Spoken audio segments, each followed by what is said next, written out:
And I am the Outreach Committee Chair of the Houston Chinese Alliance. Welcome and thank you for coming to this morning's presentation on a very important lawsuit, very important issue that is going to touch upon all of us, especially our children. George Orwell, in his famous novel Animal Farm, has famously said, all animals are equal, but some animals are more equal than others. Well, if some are more equal than others, then the others must be less equal. In the admissions of the American elite universities, it is no secret that we Asians belong to the less equal. It is not unheard of. Actually, you often hear that a high school graduate of Chinese or Japanese or Korean descent has to have a long list of extracurricular activities on his resume and has to score hundreds of points higher to compete with an applicant of a different skin color. Actually, the inequality in college admissions is not a new issue. For the past 4 decades, the Supreme Court has heard several cases, from Bucky to the recent case of Fisher versus the University of Texas. But in all these cases, this issue is not solved, because in every case, the Supreme Court has affirmed the use of race as a factor in college admissions. Especially, the Supreme Court commended the practice by Harvard University, the so-called Harvard Plan, as the legitimate use of race as a factor in the promotion of campus diversity. Is it? Now, recently, 2 lawsuits have been filed in federal courts, and for the first time, by Asian plaintiffs, which may change the landscape entirely. Because one of these 2 cases is a case against Harvard University, against the very Harvard Plan commended by the Supreme Court. And the plaintiff, in this case, piercing the veil of the so-called diversity, alleges that the practice by Harvard University is nothing but a mechanism to hide its racial and ethnic discrimination against certain disfavored classes of applicants. And the plaintiff urges that the court rule that race cannot be considered at all in admissions, not as a factor, not even for diversity. Now, if the plaintiff prevails in this case, the impact would be far-reaching. So far-reaching, I cannot even fathom it today. And the driving force behind these 2 cases, as well as the driving force behind the recent case of Fisher, is just one man. And this man's name is Edward Blum. Mr. Blum is a legend. He used to be a very successful stockbroker and a 40-year Houstonian. He lived here for 40 years. And actually, I still want to claim him a Houstonian, if I may. And he is a Lone Ranger. He is the only soldier and the only commander-in-chief on his long march in his crusade. And he gathered all resources he can in a cause of litigating the vital issues of our time all the way to the Supreme Court. He himself identifies the issues, finds the plaintiffs, finds the lawyers, and finds the funding, and fights all these cases one by one. And the outcomes of these legal battles will affect the direction in which this country goes, as well as the environment in which we live. And I want to bring to your attention that Mr. Blum is not a lawyer. But no lawyer has accomplished what he has. And as you can see, neither is he Asian. But no Asian American has attended to a critical Asian American issue as significantly as he did. Now, without further ado, allow me to have the honor to present Mr. Edward Blum.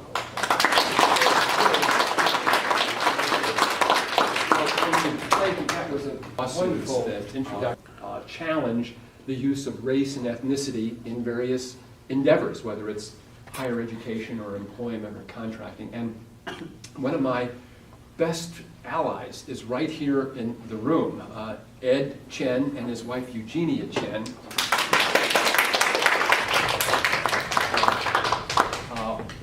When I filed my first lawsuit in 1993, I had just lost an election running to represent the 18th Congressional District of Texas.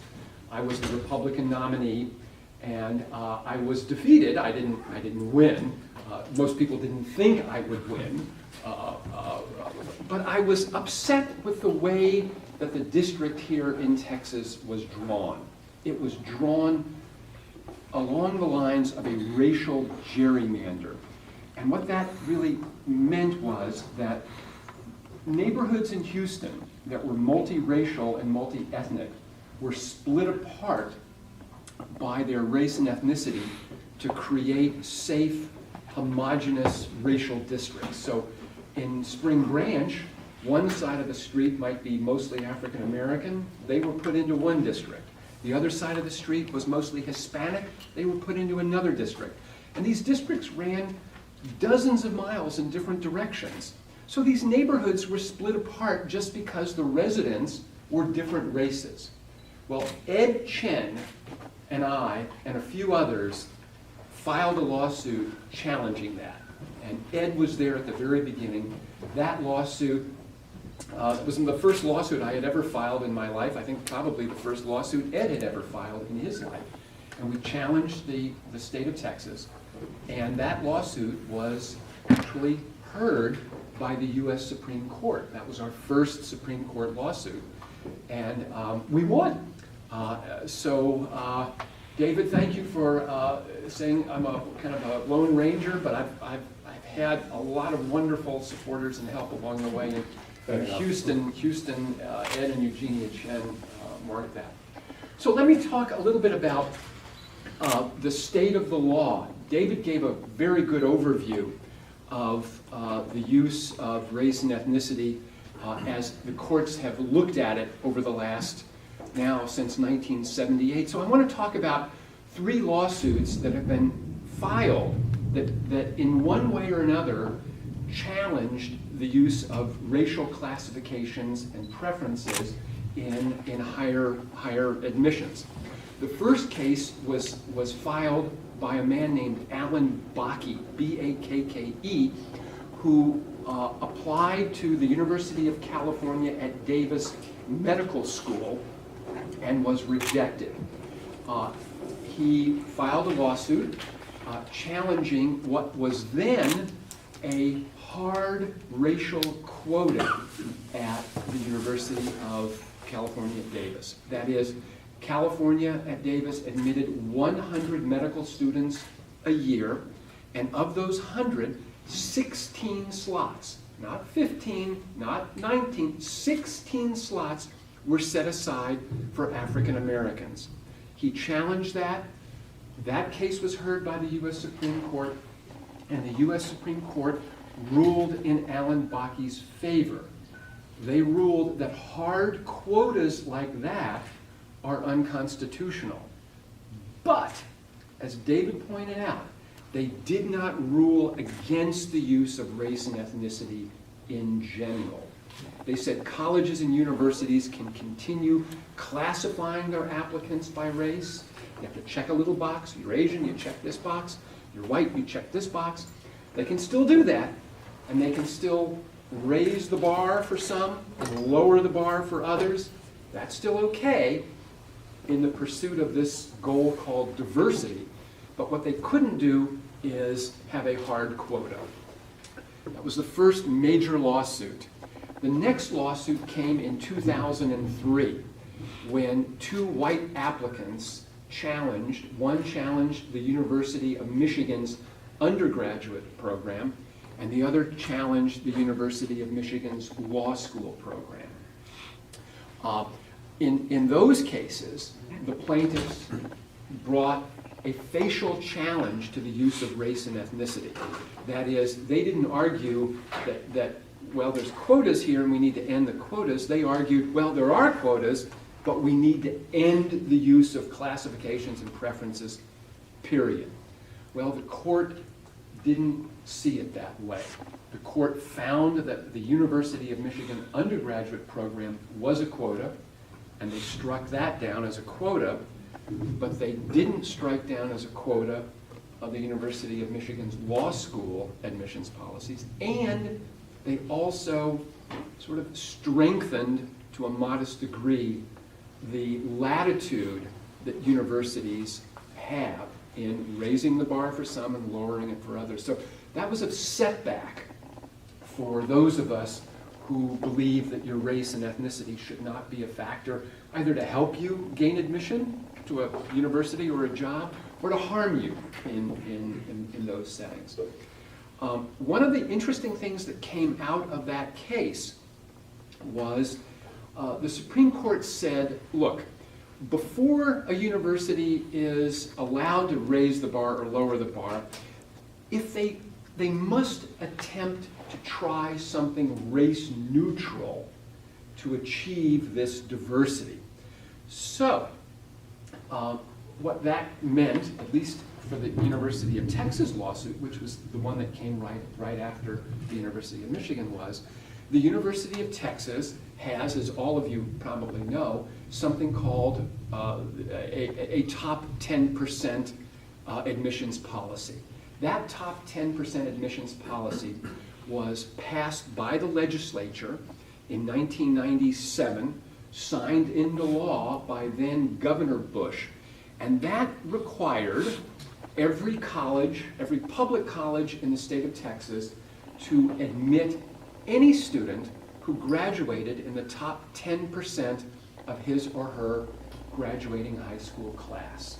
Now, prior to this law, the University of Texas was using race-based affirmative action. That is, the University of Texas was classifying people and treating them differently. Well, that was struck down in 1997 by a local Texas court. So Texas in 1997 had to abandon the use of race and ethnicity, and instead they implemented this race-neutral top 10% plan. So what happened to the University of Texas student body in 1998 and 1999 and 2000? Well, to no one's surprise, at least not to my surprise, the number of African Americans, so now those kids had a shot at going to the University of Texas, and because Asians seem to be graduating in the top tranches of public high schools throughout the state of Texas, Asians now, their population started to expand at the University of Texas. So as it turned out, it was unnecessary for the University of Texas to use affirmative action when they had this top 10% plan in place. Well, the day that the University of Michigan cases came down in 2003, the University of Texas said, wait a minute, we're now allowed to reintroduce race into the equation. Now the Supreme Court has said colleges and universities unequivocally can use race. We, the University of Texas, who have not been using race, but instead have been using this top 10% plan, while we are going to still continue using the top 10% plan, now we're going to add race-based affirmative action on top of it. The day that opinion came down is the day that the University of Texas announced what they were going to do. And that was the day that I and others decided that the University of Texas was about to undertake something that was unconstitutional. And that is reintroducing race on top of something that was already effective. So in 2008, Abigail Fisher, who attended a high school out in Sugar Land, applied to the University of Texas She was in the 11th percentile of her graduating class, so she didn't quite make it to the top 10. So she had to apply, and because of that, we argue that her race was used against her in the admissions process. We sued. The University of Texas had applied the wrong standard when it reintroduced race, that they needed to go back and apply the new standard that the Supreme Court had articulated in the Fisher case. And if they could overcome that new standard, then the University of Texas being the right case to end the use of race and ethnicity in higher education. When we filed that case, we didn't ask the court to do it because we felt that it would take a couple of cases to develop our theories and find the right set of facts to do it. But if we win again at the Supreme Court, we think the hurdle that they articulated the first time in 2013, that hurdle will be raised, it will be more fully fleshed out, and at least for the next 2 or 3 years, while the Harvard lawsuit is being pursued and the UNC lawsuit is being pursued, it will be harder for universities to use race and ethnicity, not impossible. Now, how do we go about making it impossible for universities? Oh, thank you. How do we make it impossible for universities to use race and ethnicity? And that's where the Harvard lawsuit and the UNC lawsuits come in. So here's what I did. I decided right after the Fisher case was decided in 2013 that the next step in this process that began with Alan Bakke applying to medical school back in 1978 would be to challenge outright, to ask the court to end the use of race, period, in the admissions process. And what that means is that when David Cow's children apply to Duke or to Stanford or to Yale, on the application, there is no box that should be checked to determine whether you're Asian, whether you're Japanese, whether you're Pakistani, whether you're Indian, whether you're white, black, Hispanic. All those boxes will go away. And rather than have names like Sam Cow or Ed Chen or I don't know, Milton Rabinowitz or Sammy Garcia, all the names are redacted so that people reviewing those applications won't say, aha, here's an Asian, we have too many of those already. Or here's a Hispanic, God, we really need more of those, let's admit him. So that's the goal of these lawsuits, is to eliminate the consideration of race or ethnicity in applying. So I needed plaintiffs. I needed Asian plaintiffs. And finding plaintiffs to challenge the Ivy League admissions policies, Harvard in particular, is not an easy thing to do. So I started,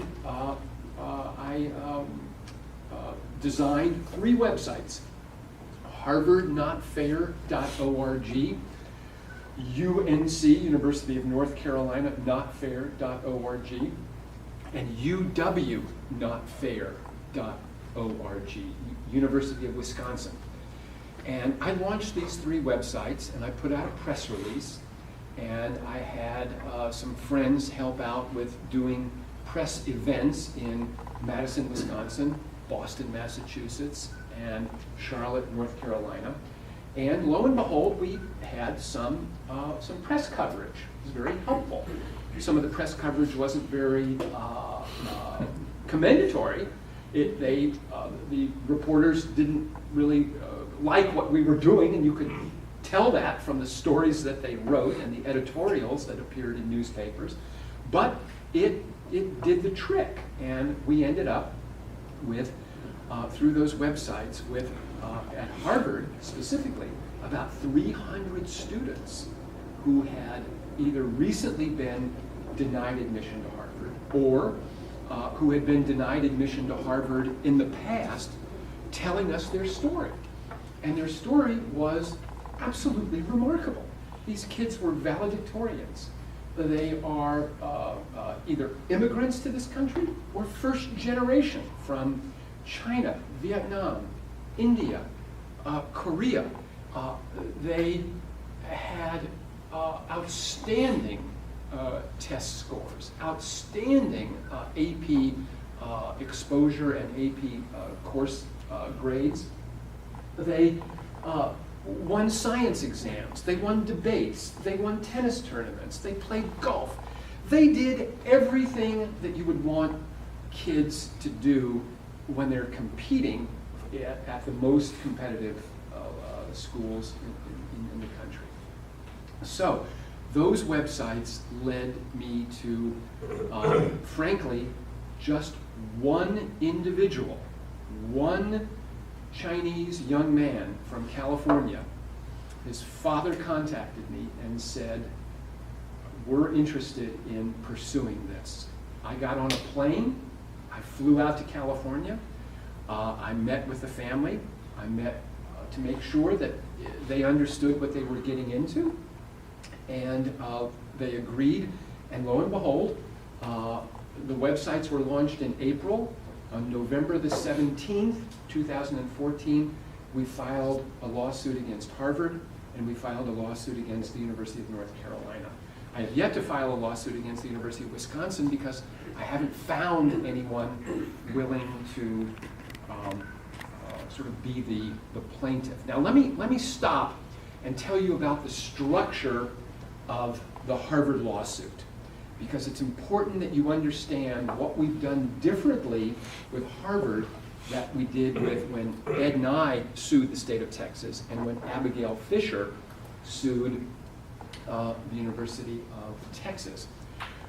What we did was, no one today knows the name of the young man who has filed this lawsuit. We formed an organization, and that's the handout that you have. We formed an organization called Students for Fair Admissions, and it is a not-for-profit 501c3 organization that has now been recognized by the Internal Revenue Service as being a legitimate not-for-profit public interest charity. We have members. Students for Fair Admissions now has a little over 300 members. And I encourage all of you to join it. Go to the website and you can join it. All that it requires is your name, your email address, and I think that's it. You can become a member. Or if you have been denied admission, if you're a 17, 18, or 19-year-old who has been denied admission to a college or university, you can do more than join. You can not only join, but you can tell us about yourself. So, of the 300, I would say we probably have about 100 students throughout the country who have told us their names, their SAT scores, what year they applied to college, the colleges that rejected them, something a little bit about their extracurricular activities. So, of the 100, I have reached out to, I'd say, about a dozen additional Asians and contacted them and said the following. Look, a student who said, I'm willing to have my name revealed, understood that there'll be no depositions. You won't have to testify in court. It's going to be long and arduous. We are in a phase now called discovery. And what this means is that over the next year or so, we have asked Harvard and the University of North Carolina for their admission data. Harvard used to provide this admission data just as a matter of course. Harvard will every year announce the percentages of Asians and African Americans and whites and Hispanics that it admits, but in 2003, Harvard stopped providing data showing the number of applicants by race and ethnicity to Harvard. Now that's an interesting coincidence. For dozens of years, you could look at Harvard's admissions pool and say, oh, of the 35,000 students that applied to Harvard, 4,200 were African American. 2,800 were Hispanic, and this percentage white, and this percentage Asian. Well, just a few weeks after the University of Michigan cases were decided, Harvard ended that practice. Now, why did they do that? Whereas the University of Texas and most public institutions continue to make that information available, they have to, often by state statute and by FOIA request. But Harvard and many of the other Ivy Leagues have stopped doing that. And why have they stopped doing that? And all of this is going to come out in the discovery process, is because we believe that at Harvard specifically, of the 35,000 students that applied, somewhere around 18,000, give or take, are Asian. That means that a significant percentage of Harvard applicants are Asian. Our initial studies that have been done by scholars, widely respected, also suggest that of the students applying to Harvard who score 22 are Asian, and of the students that score 2,300 or higher on their SATs, 55% are Asian. So it's our belief that Harvard and Yale and Princeton and the other Ivy Leagues simply won't take applicants who score much below 2,000 on their combined SATs. That's about the cutoff, regardless of your race. So it seems that if Asians were in the lower tranches of SAT performance, then it would be no surprise that maybe their numbers were static. But our data suggests that that's not the case at all. And what we have are a couple of control groups that we point to in our complaint that will additionally come out in this discovery process that we believe will prove that Harvard has an unfair and unconstitutional quota against Asians. And that is what is happening at schools like Berkeley specifically and Caltech specifically. So, in 1992, Harvard admitted 19% of its freshman class were Asian. In 2011 and 2012, about 17% of its admitted class were Asian. Now, what has happened to the Asian population during this period of time? We estimate that the number of Asian applicants to these schools has better than doubled, but not quite tripled. We don't know where that number is. Because of the growth in America's Asian population, we can track this. So what has happened at schools that don't use race and ethnicity as a factor? Well, we have two schools that I just mentioned, Caltech and Berkeley.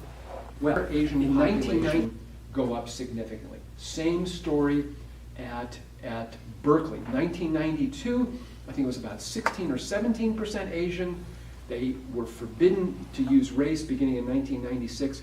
Now, Asian population at Berkeley, I think last year, was also over 40%. So schools that don't use race have seen this increase, yet Harvard, year after year after year after year, is the same. 17, 18, 16, 19, 17, 16. Now, that kind of flatlining in light of the growing number of highly qualified Asian applicants suggests a quota. And remember, back in 1978 in Bakke, quotas are unfair and unconstitutional. Same thing in Michigan, quotas unfair and unconstitutional. So we've approached the Harvard lawsuit on two fronts. We've said, number one, Harvard has a quota. They're denying it's a quota, but for all intents and purposes, it's a quota. And then secondly, we're asking the justices, look, in 78, you said it was okay, but there had to be certain parameters before it was okay. In 2003, you said quotas are not okay, but race could be okay. 2008, you kind of danced around it, but the time has come when America is so multiracial and multi-ethnic that it is no longer a question of whites versus blacks, which is what the affirmative action policies were originally designed to address. Now we have a multiracial, multi-ethnic society in which Asians are being penalized. There's a bamboo ceiling against Asians in America's most competitive universities, and who is benefiting from these quotas against Asians? African Americans are benefiting, Hispanics are benefiting, and whites are benefiting. Whites are overrepresented at the Ivy League based upon the data that we have gathered, what we know to be admissions trends. So we're going to go to the court and say, this is not about whites and blacks. This is now, you're pitting a multiracial America against one another. And hopefully we'll succeed at that. Discovery will last about a year. There will then be a series of perhaps a trial or motions for summary judgment. The court will consider it. We think in about 2 years, year and a half to 2 years from now, we will have our opinion from the local court in Boston. That's win or lose. Everyone recognizes that the next step is the Court of Appeals, and then after that, the Supreme Court. So just like it took about 4 years for Abby Fisher's case to be heard, almost 5, now we're going on 7 years by the time the Supreme Court has sent it back, and now we're going back up again. It could be a very long slog. So I'll stop here. I encourage all of you to please join Students for Fair Admissions. Pass the word about it. Any financial help that you can render in this would be greatly appreciated. I think there's some note about how to go about doing that on the handout.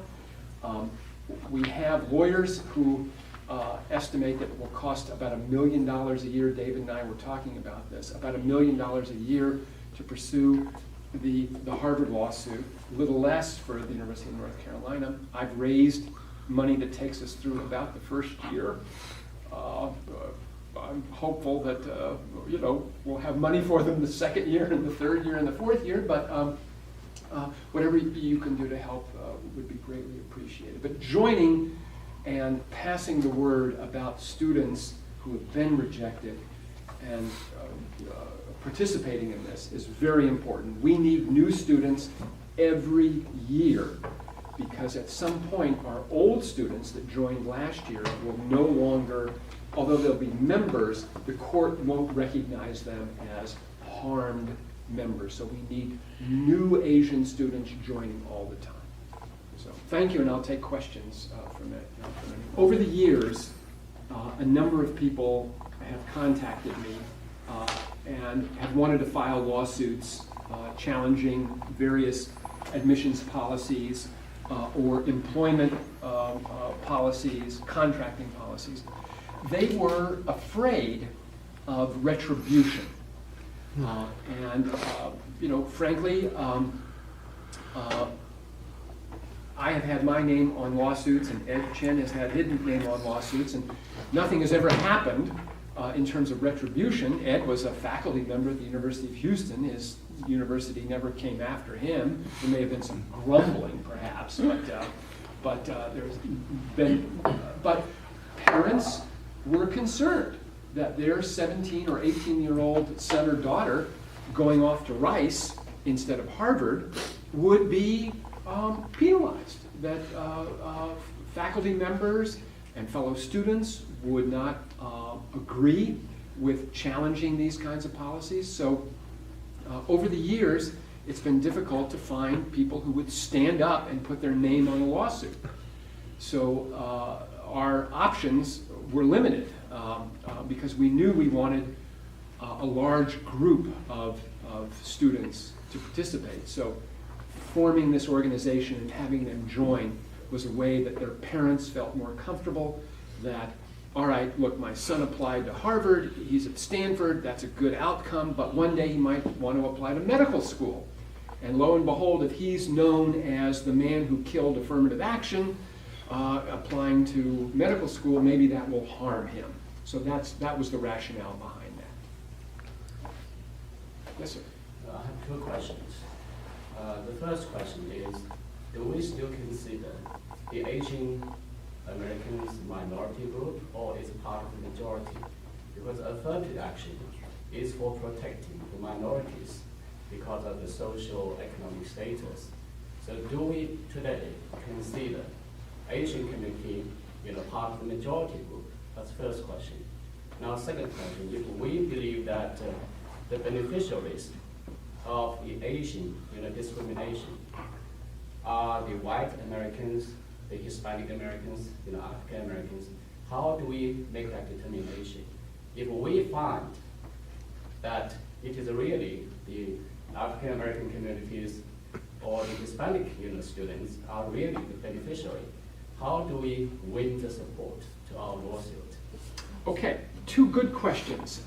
The first is sort of a legal policy question. The second, I think, addresses some kind of social issues and policy issues. Let me attack, or not attack, but let me address the first question. Are Asians a minority? Well, I think they are recognized as a separate ethnic group and race for the purposes of various public policy arenas.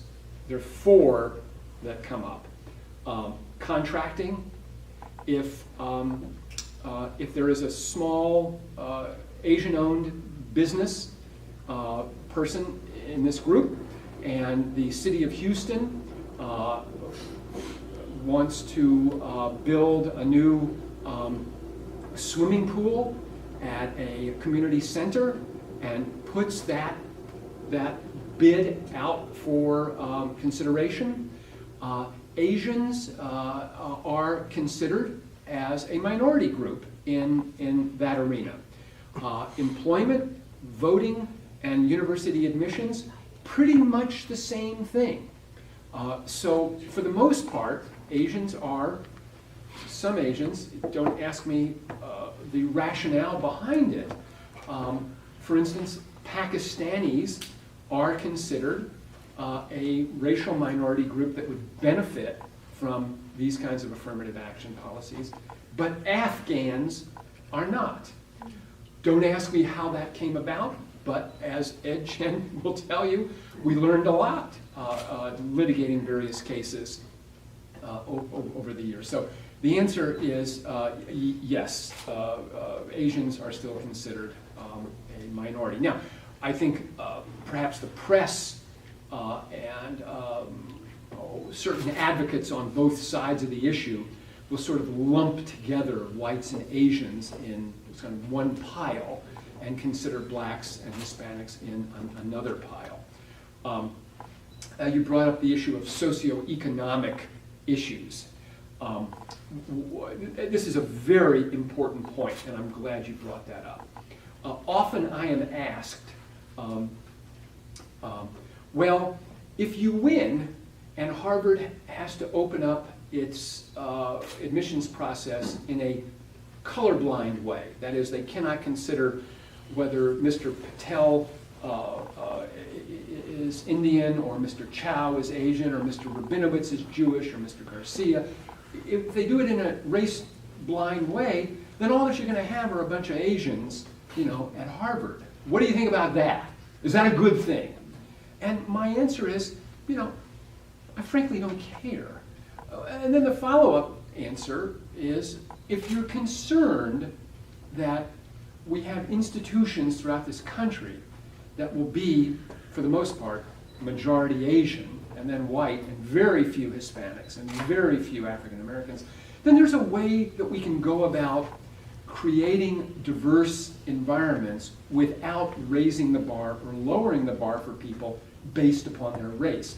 And that is, if Harvard said, all right, we're no longer allowed to use race, but you know, we want to have 15% of our incoming class from disadvantaged backgrounds, where maybe mom and dad earned less than $40,000 a year, or we wanted to make sure that we had kids who kind of grew up in tough neighborhoods or went to lousy high schools, but proved to be, you know, academically competitive, even though they went to a lousy high school in a lousy neighborhood.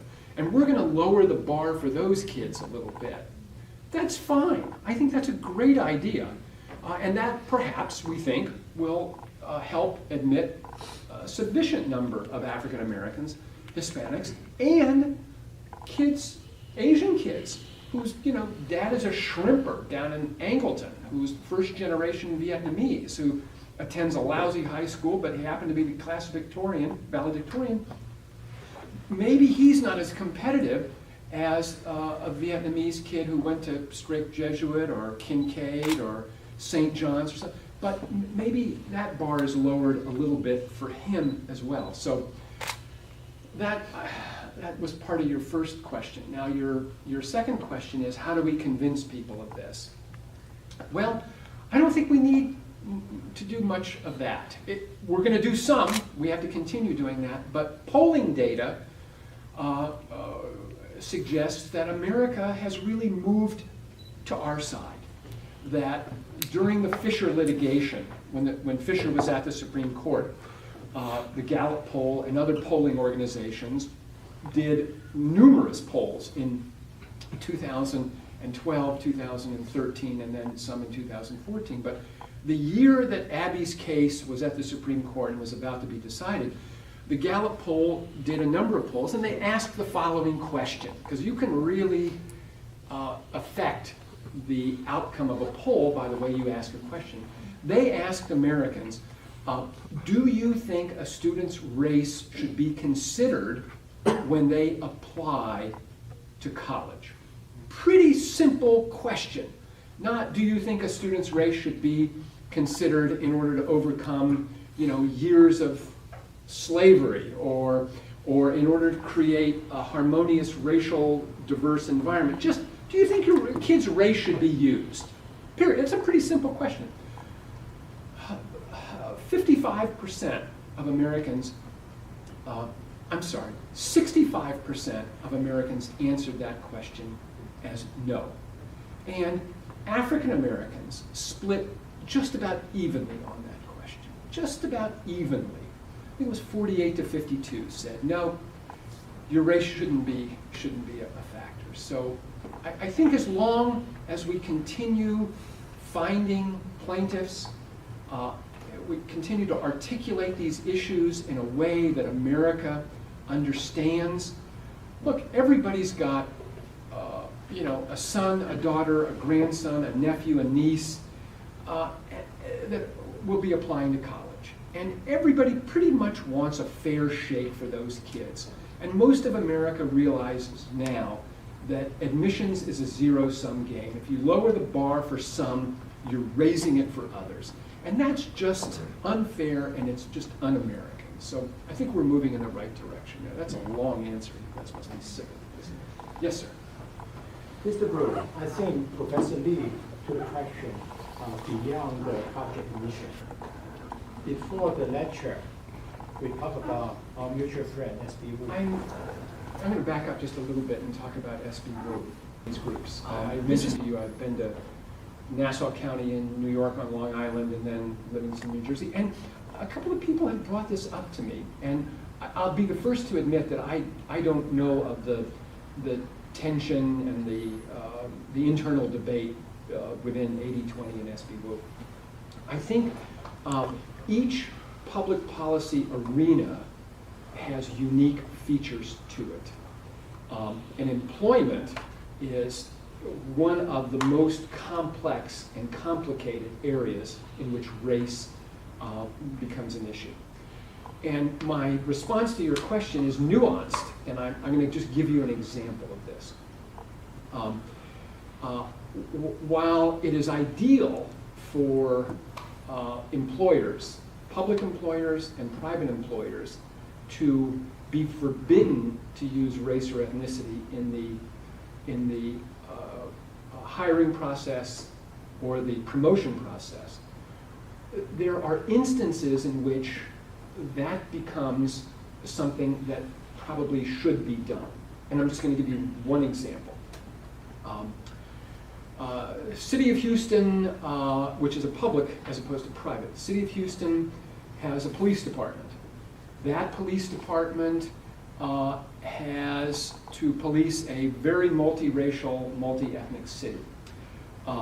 There are requirements within law enforcement that would dictate that a certain number of Hispanic police officers are hired. Just because, number one, they have language skills, number two, they look Hispanic, and three, they can go undercover. So if there are Hispanic gangs operating in Houston, it's going to be pretty difficult to send, David Cow as a police officer or Edward Blum as a police officer into that kind of a situation. That's one example. The second example, let's see. I'm Jewish. And let's say I own a company that provides kosher food products in New York City to kosher grocery stores and supermarkets. And I need salespersons to call on these various kosher shops. And I run an ad, and I get 2 applicants, one black, one white who's Jewish who keeps kosher. Now, do I have the right to tell the black that, well, I'm going to not hire you because you're black. I need a white Jewish kosher employee to call on these white kosher butchers. And I can kind of flip it around a little bit. Suppose I'm African American and I have a African American beauty products company, and I need salespersons to take my products around to African American beauty shops and barber shops and things like that. And 2 applicants show up, one's Chinese and the other one's black. Do I have the right at that point to tell the Chinese, hey David, I'm not hiring you because you're Chinese, I'm going to hire this black woman because she... So just a couple of examples that I hope clarify that employment law is a little is distinct from some of the other arenas that I hope that answers your question. First example, one step further. I think we understand, especially in the Southwest Houston, I think we did Asian police officers because of language, culture, and mental positions. Yeah. But if we take that question one step further, how about some ethnic representation at the leadership of the police department? Yeah, that's a great question. And I wrestle with it. I think what the... So I wear 2 hats. I wear an amateur lawyer hat, and then I wear just a sort of an American citizen hat. So let me put on my amateur lawyer cap and answer the question. I think those are intensive fact-finding issues that that courts have examined pretty carefully. The most recent case was a case of firefighters in New Haven, Connecticut. The New Haven firefighters have, if they want to advance up the hierarchy from firefighter to lieutenant to captain, et cetera, they have to take an exam. And the Hispanics and African Americans that took the exam scored much lower on the exam than did the whites, and I don't know if there were any Asians there, but they scored much lower than the white applicants. And the way the civil service in New Haven was structured was the highest achieving scores were then put into a pool that then went on to become considered for lieutenant and what have you. So that was unique because, you know, kind of a firefighter is a firefighter. You know, you're out there putting out, there are no Asian fires or African American fires, there's a fire. So that was kind of unique. Now, if a case came from the New Haven police officers about that same exam that African Americans didn't do as well on as whites, the court might say, well, you know, because there are no ethnic fires, but there are kind of ethnic policing issues, maybe we need to allow for a jurisdiction to take lower scoring applicants and promote them, because there are police issues so that's sort of an amateur lawyer in me. The American in me says, well, you know, look, I'd like to eliminate the whole thing, but you know, maybe there are just narrow instances in which affirmative action in employment could be considered. I think the reason I put the question is not a hypothetical one. In Houston, that really happened because we're not talking promotion. Because if we talk about top rank police officer, it's appointed. Okay, basically the mayor or the county judge cannot influence that process. Yeah. And a few years ago, when we had the Chinese American police vice police chief retire, that position was not going to be filled by a Chinese American. Many of the people in this room went to the city hall. We talked to the city council member, we talked to the mayor, we went to the city council meeting and testified. As a result, we fired. And we got that position filled again by a Chinese American. I think the people in this room can tell you how much difference that makes. When you have the top ranking Chinese Americans and the top ranking police officer, that makes a difference. We have a person we go to. Now today we have people at both the Houston City Police Department as well as in Harris County Sheriff's Office. It helps a lot. I can see that, yeah. I guess that the idea of political appointment is, I don't think you can probably bring a suit against the city of Houston for a political appointee, but if there were, you know, the example I gave from New Haven, if something like that existed and Asians were being passed over for lower scoring whites, Hispanics, and African Americans, then a lawsuit could probably be initiated. I mean, to follow up on this question, now, as you just elaborated, you have to compare apples with apples.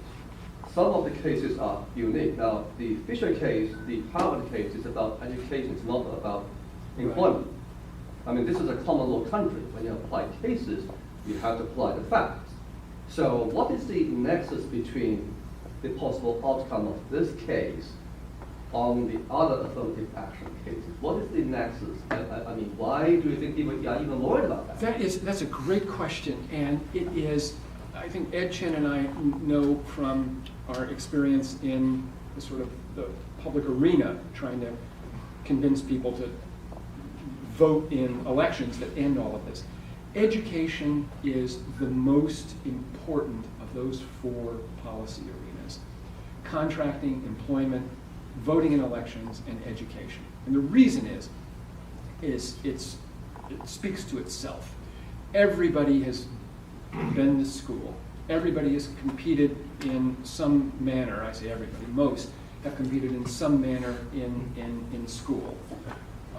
We have now the vast majority of kids applying to college, competing to get into college.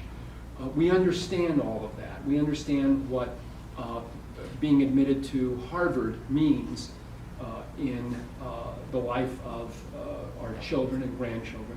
So the nexus is that if we win this, if we win the education battle, we've probably won about 75% of the battle in all. That employment, elections, and contracting will evolve in that direction as well. But if we can end this practice with the Harvard and UNC lawsuits, and the court strike down the use of race, we've accomplished pretty much, I think, what we need to accomplish. Ed, you want to Let me just make some comments about Edward. First of all, he mentioned that he was Jewish. He's also been back to Israel to fight against the war there. And so he is not only a patriot of the United States, but he's also a very good Jew. And we have to remember that he and the United States at the present is turning certainly against Israel and the Jewish people, and we hope that we can get support for Israel from the United States. My question to you, though, and also he did fight the affirmative action at the City Hall that you were talking about. We were on what was it? We had a vote. Referendum. We had a referendum. We had a referendum to say that we would end the affirmative action policies of the city of Houston. It didn't win. We thought we were going to win, but at the very last they came in and they actually defeated that particular one.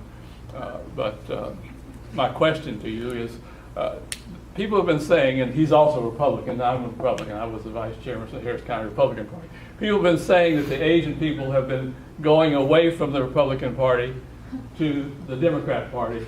And what can we do as Republicans, you and I, help to convince people that if you do go and vote, I'm not going to say how you should vote, but look at the candidates, see which ones are better for you and for the United States of America, as Ed Blum is doing, because he is really a real patriot. And so how about the question with respect to what can we do to help get more Republican Asians? Oh, God. That is a great question, and I am not going to answer it. Well, I will work. I've been continuing to work within the community, and what I would say to you then is go out and participate in whether you want to be a Democrat or Republican. I hope you'll be a Republican, but go out and participate and do something. Don't just stand there. Okay? If I had any insight into that, Ed, I would have been able to convince my co-religionists to vote Republican. I know. And as all of you know, Jews and Asians now give about 75% of their vote to Democrats. So if I had any answers at all, Ed, I would have already put them in motion within my own community. But yeah. Let's go back to this case. Is there any possibility that the Supreme Court is not going to hear this case? Oh, sure, David. Yeah, absolutely. There are, as you may know, I'll just tell you, about every year, the Supreme Court has somewhere between 7,000 and 8,000 requests for oral argument. That is, there are 7,000 to 8,000 appeals from lower courts that go to the Supreme Court every year. Of those 7,000 to 8,000, the Supreme Court takes about 70 to 80. They used to take more, so it's really about 1% of all cases get taken up by the Supreme Court. Although that's of the 7,000, probably 4,000 are not worthy of consideration. So there are many thousands that are worthy of consideration, and to have 75 out of 2,000 or 3,000 is still a very small number. So The reason we're hopeful that either this case gets taken up or the University of North Carolina case gets taken up, and there's no guarantee which one makes it first. Both of them bring up similar legal issues, identical legal issues, but just with different sets of facts, as you say. So the court seems to pay attention to this issue. The media pays a lot of attention to this issue. Unfortunately or fortunately, the media pays a lot of attention to kind of the cases that I'm bringing. So that can be good on the one hand and bad on the other. But when Harvard starts to reach, a critical point in the appellate process, everybody already knows about Harvard. Every justice on the Supreme Court knows about this lawsuit. Their clerks know about this lawsuit. The articles that they read, the blogs, the legal press, they know all about this. Every twist and turn in this litigation is going to be publicized. So, when it does knock on their door, it won't be for lack of them not really knowing about it, or thinking, this is just one of the many thousands that we get. It'll be a very high-profile case. And frankly, the Harvard case is the ideal case to bring. It is the ideal case. And I think the justices may recognize that. It wouldn't surprise me if North Carolina goes up first, that they just sit on North Carolina, waiting for Harvard to come. Or they take North Carolina and they reach down into the lower courts and say, hey, this is an identical lawsuit. We know all about this lawsuit. Let's bring both of them up at the same time. They've done that in other cases as well. And the next one is going to be very important to potential donors. What if Harvard says, okay, plaintiff, I'm offering you a seat. Okay, you can transfer from UC Berkeley to Harvard. Let us settle. Oh, yes. That's a great question. It's funny. You'll appreciate this, being the real lawyer between the two of us.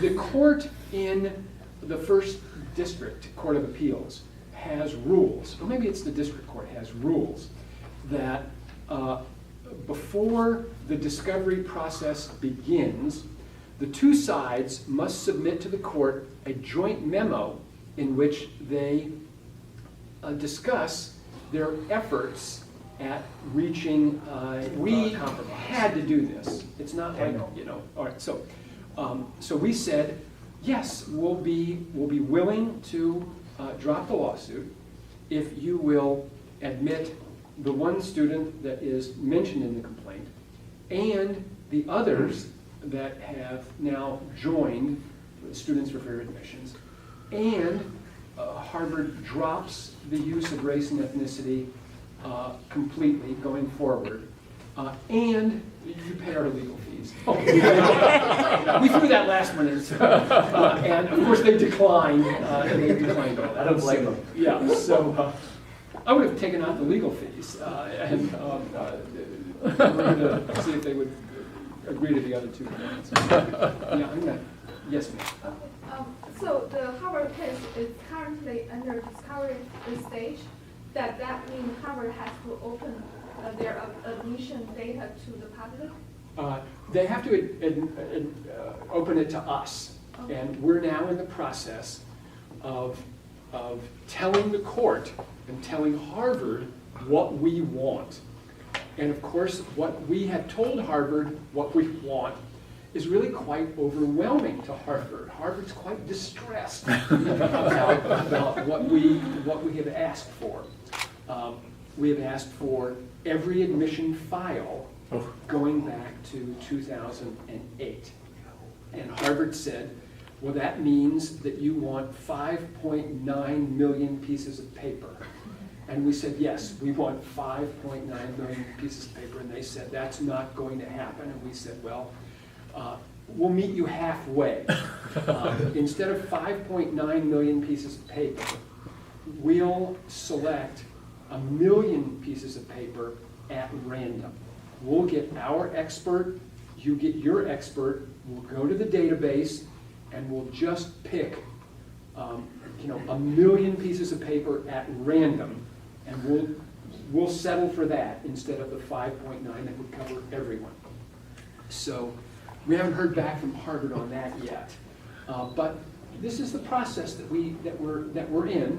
And ultimately, if we want this and Harvard says no way, then the judge will decide how much to turn over. But because this is a civil rights lawsuit, in the past, civil rights lawsuits have been very factually intensive. So we anticipate the court being sympathetic to providing us with more information than Harvard wants to provide. So can you predict the bottom line? Where will be the bottom line for you? For me? How much information you want? Well, we want it all, but we'll be very satisfied if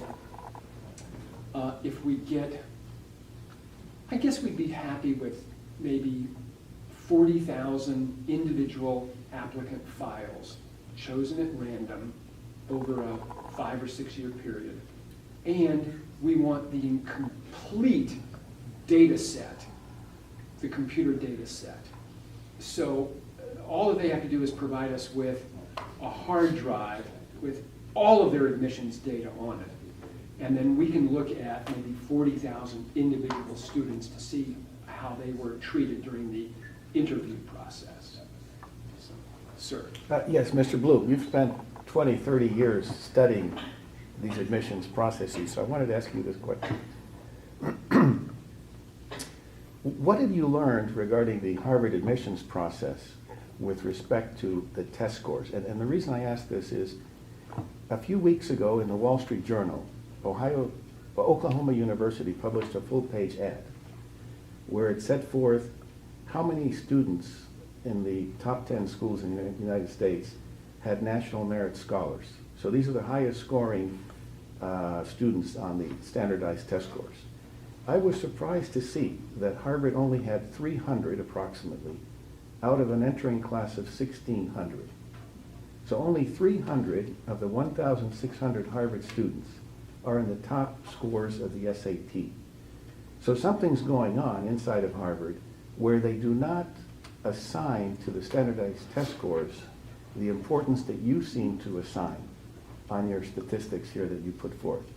So something's going on there that doesn't value the standardized test scores as highly as you would appear to value them. So what do you know about the internal process? Why isn't it that 1,600 students at Harvard are national merit scholars? That's my question. It's an excellent question. And I don't know that I've got a sufficient answer for you. I know that the applicant pool, I'm going to take you just a little bit into the legal weeds on this, and David, come bail me out if I'm stepping water. What we're attempting to show the court is something that the government attempts to prove in an antitrust case. So, let me give an example. Coke and Pepsi seem to have the same price at the grocery store day after day, week after week. Coke goes up a dime, Pepsi goes up a dime. Coke goes down a dime, Pepsi goes down a dime. Whereas root beer and ginger ale, one goes up $1, the other one goes down 50 cents. The other one goes up 50 cents, the other one goes down 50 cents. The fact that Coke and Pepsi seem to move in tandem, whereas Dr. Pepper, root beer, and other soft drinks fly around in price, suggests in an antitrust case that there is collusion between Coke and Pepsi. And that's sufficient for the government to bring an antitrust case and to get into Coke and Pepsi's private files. So, going back to the SAT scores and the national merits, we recognize that that of the 1,600 students applying to Harvard, of the 35,000 that apply to Harvard, Harvard could tease out every kid who scored 2,400 on the SAT and was a National Merit Scholar, just those people, put their names in a hopper, pull out 1,600 of them, and there'd still be quite a few thousand left over. So we're not arguing to the courts that that's what Harvard needs to do. What we're arguing to the courts is that of those names in the hopper that Harvard puts in with the 2,400, the perfect 4.0 GPA and all of that, they are reaching in and pulling out a name, and it's Sam Chin, and they're looking at their tally sheet and saying, no, we have enough. They're pulling out a name, Sam Garcia, saying, okay, that's a good one. Sam Washington, yeah, that's a good one. Sam Anderson or O'Malley, yeah, that's a good one too. So it doesn't surprise me that much that Harvard, doesn't have an entire class filled with National Merit Scholars. But I know one thing that I'm positive of, and that is if we're successful, they're going to have a lot more. Because there will be, instead of 17% of incoming freshmen being Asian, it'll probably jump up like Caltech did. And those kids are going to be National Merit finalists and scholars. So, does that answer your question? Sort of. I mean, I think the whole process is fairly mysterious. It is. It is mysterious. And Harvard makes it mysterious. And it's going to be an enormous burden to overcome that mysteriousness. What we're hopeful to find during this discovery process is that there are, hundreds of people that we hope to interview. And somebody's going to say, a few will say, hey, the admissions committee asked me to interview kids in the LA area, and I went out and I interviewed 15, and they told me of the 15, give us your 5 best, and I sent the names in, and I got an email or I got a call, probably a call, from somebody saying, gee, of these 15 names, 4 are Asian. Can't you do any better than that? So we suspect that we're going to find people that are going to come forward and tell us those experiences. Yes? When you talk about fair admission, are you only taking out race as a factor? Because I'm thinking in my head there's disability is part of the factor, sexual orientation, gender. Someone is always going to feel that they're at the smaller percentage. So if we take race out of the factor, we'll have more. So when or if Caucasian students become a smaller percentage, are they going to fight again? Because in my head, I'm just thinking this is never going to end because there's always going to be somebody, a group that's at a smaller percentage. Well, but let's hope you're wrong. But that's a common concern. Race in America is very unique. Legally, race is a world unto itself. If Harvard said, you know what, the admissions committee sat down and we decided that we're going to admit only people taller than men, no, that's a bad example. We're only going to admit people that are really swell dancers. We just want great dancers here at Harvard. The hell with anything else. It's stupid. It's foolish, but they can do that. The law, when it pertains to race, is very unique.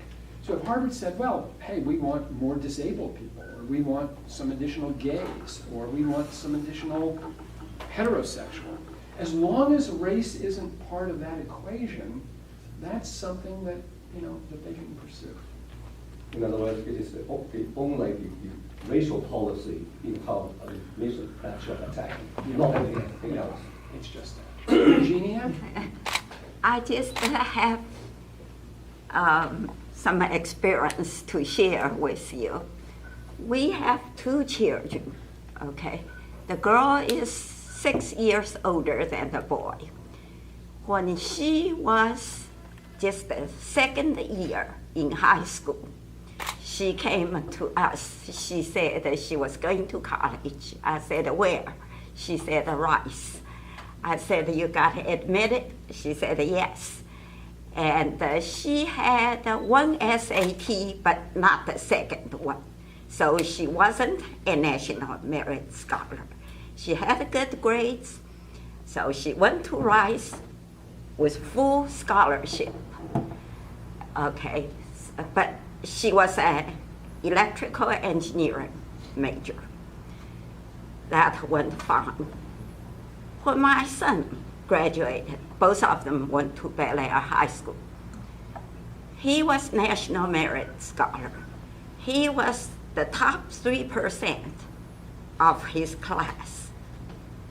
He got rejected from Rice. And I thought, well, he didn't do any worse than his sister. So I got to talk to one of the members of the admission,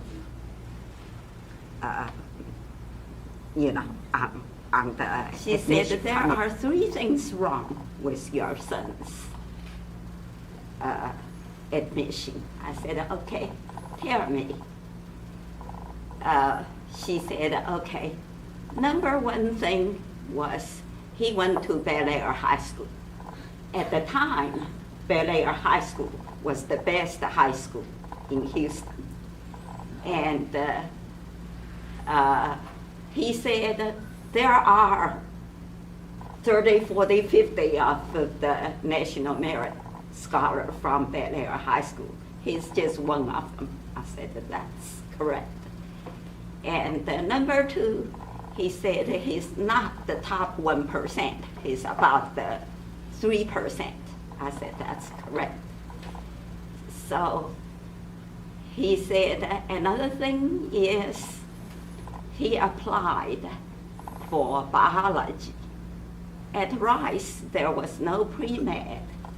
Biology is pre-med.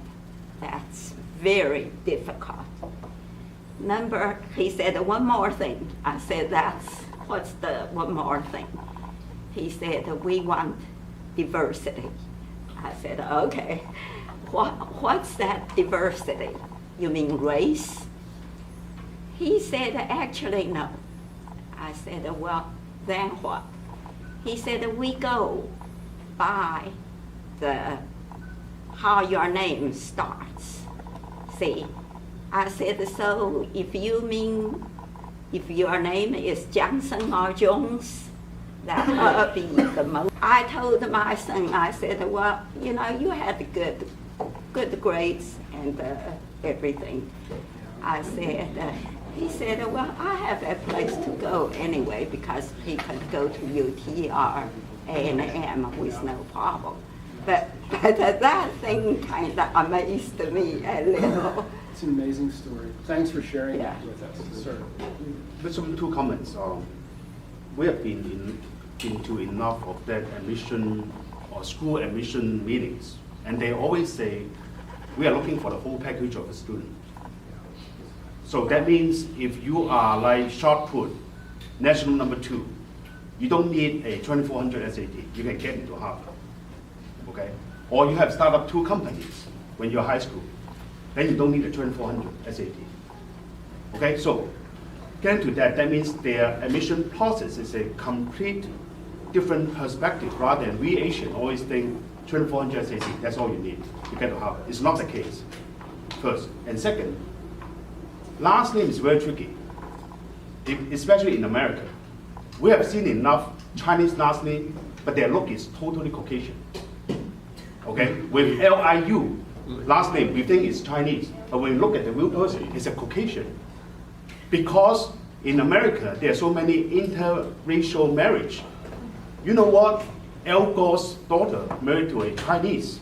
So now Al Gore's grandkids is a last name Lee. So he belongs to half Chinese or half Al Gore. So ethnic group is very tricky because once they get interracial marriage, then become dropped down to half and half. You classify them in Chinese, Asian, or Caucasian.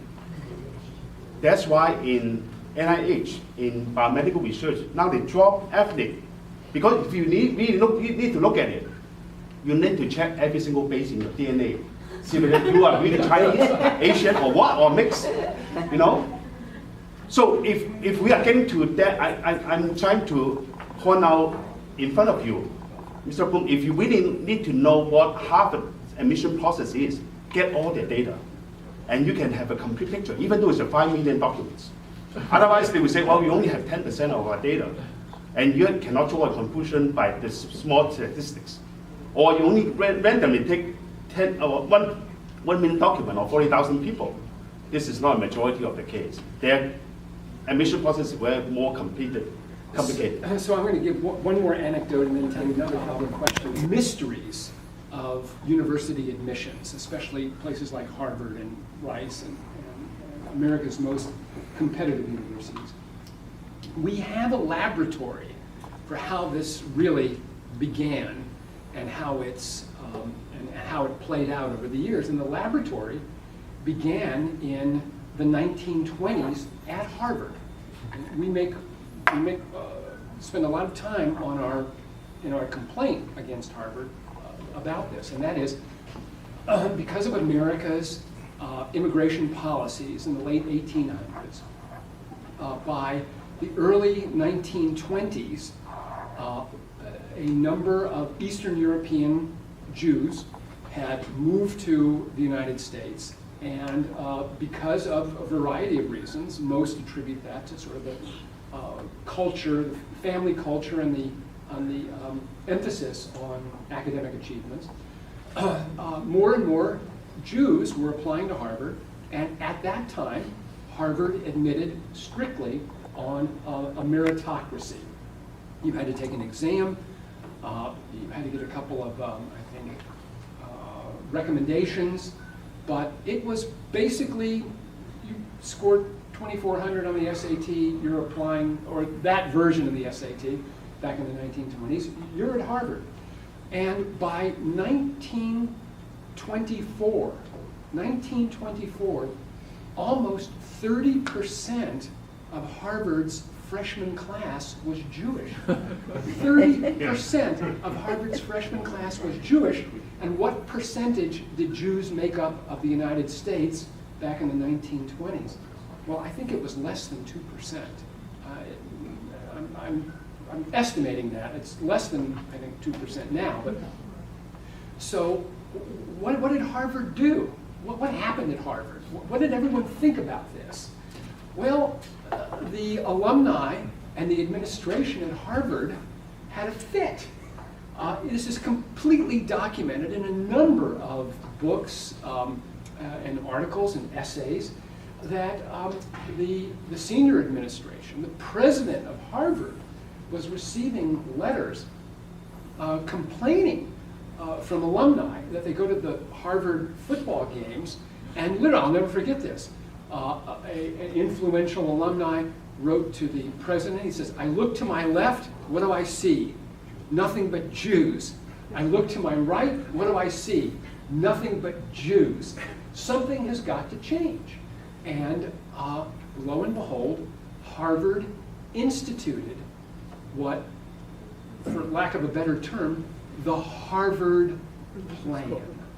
The Harvard Plan was instituted, and that meant that the test, the role of the test, the importance of the test, was greatly diminished, and some new factors were added to Harvard's admissions criteria. What were those factors? Something called leadership abilities. Leadership abilities and geographic locations. So that because most Jews lived in Philadelphia, New York, New Jersey, Baltimore, that Harvard was no longer going to just admit people who had great scores from those areas. They wanted, they wanted kids from other areas and other kids who had leadership abilities. Well, what happened the first year this new plan went into effect at Harvard? It's documented in our complaint, it's documented everywhere. Jewish students dropped from about 30, not quite 30% of the admissions board to about 10% overnight. And it remained at about 10%, I think, through the 1970s or so, when it then started to go up slightly as a percentage. Harvard does not ask what your religion is. There's some anecdotal evidence that Jewish admissions have gone up a little bit since the 1970s. But that's what the original Harvard plan was all about, limiting Jews. Harvard had a Jewish problem. Today, Harvard has an Asian problem. Yes, sir. First of all, I want to thank you for taking this initiative and making a complaint. And on behalf of Pakistani American, I really appreciate all of you that come out and do support for this, because not only Asian is affecting it.